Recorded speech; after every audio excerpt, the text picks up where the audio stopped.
આ નાની સ્ટોરી તમને મોટી શીખ આપશે. ધ્યાનથી સાંભળજો. એક હરિયાળું જંગલ હતું. જંગલની વચ્ચે એક સુંદર અને વિશાળ સરોવર આવેલું હતું. આ સરોવરનું પાણી સ્વસ્થ અને ઠંડુ હતું.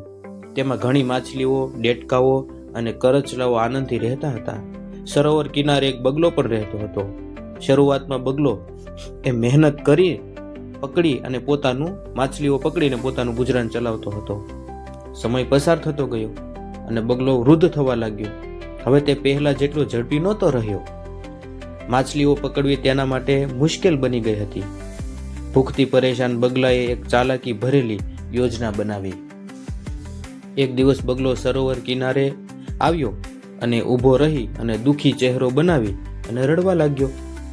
માછલીઓએ તેને પૂછ્યું, બગલાભાઈ, તમે કેમ રડી રહ્યા છો? બગલાએ ભારે અવાજમાં કહ્યું, મને બહુ દુઃખ છે. મેં સાંભળ્યું છે કે થોડા દિવસમાં આ સરોવર સુકાઈ જશે. ત્યારે તમે બધા પાણી વગર મરી જશો. હું હવે પાપ છોડીને તમારો ઉપકાર કરવા માંગુ છું. માછલીઓ ડરી ગઈ. તેઓએ પૂછ્યું, તો હવે અમારું શું થશે? બગલાએ કહ્યું, થોડા અંતરે એક મોટું અને ઊંડું સરોવર છે. હું દરરોજ થોડા જીવને મારી ચાંચમાં લઈ જઈ ત્યાં પહોંચાડી શકું છું.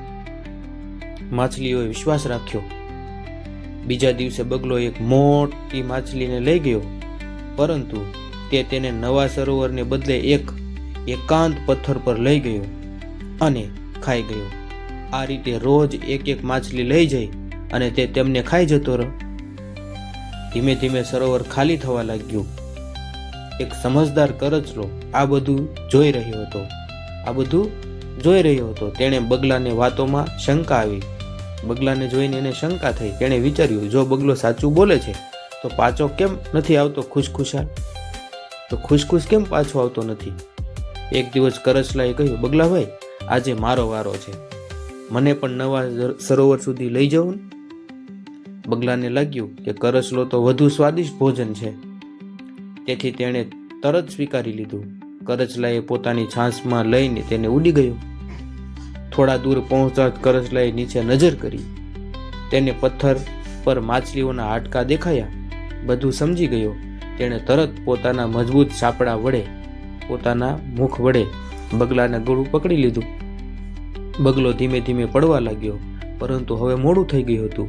કરચલાએ ગળું દબાવી દીધું અને બગલો જમીન પર પડી ગયો અને મરી ગયો.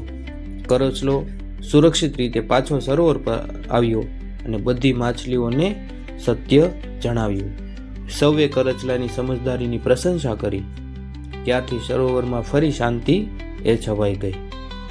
મિત્રો, નૈતિકતામાં શીખવા શું મળે છે આપણને? લાલચ અને છેતરપિંડીનો અંત હંમેશા ખરાબ જ થાય છે. સમજદારી અને હિંમતથી મોટી મુશ્કેલી પણ જીતી શકાય છે.